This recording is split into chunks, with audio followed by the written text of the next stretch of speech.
பார்க்கலாம். சுண்டைக்காயில் நாம் நினைக்காத அளவிற்கு நன்மைகள் நிறைந்துள்ளது. குறிப்பாக நம் உடலுக்கு பல சத்துக்களை தரக்கூடியதாய் காணப்படுகிறது. பெண்களுக்கு மாதவிடாய் பிரச்சனையை சீராக்க உதவியாக உள்ளது. காரணம், இதனை உண்ணும்போது இது ஹார்மோனை சமநிலைப்படுத்தும் என்றும், நீர்க்கட்டி, தைராய்டு போன்ற பிரச்சனைகளால் ஏற்படும் மாதவிடாய் பிரச்சனையை சீர் செய்யும் என்றும் கூறப்படுகிறது.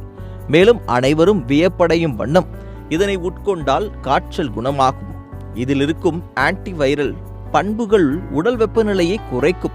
காய்ச்சல் இருக்கும் நேரத்தில் சுண்டைக்காய் வற்றலை சீரகம், மிளகு, உப்பு சேர்த்து பொடி செய்து சூடான சாதத்தில் நெய் சேர்த்து சாப்பிட்டு வந்தால் காய்ச்சல் படிப்படியாக குணமாகும் என்றும் சொல்லப்படுகிறது.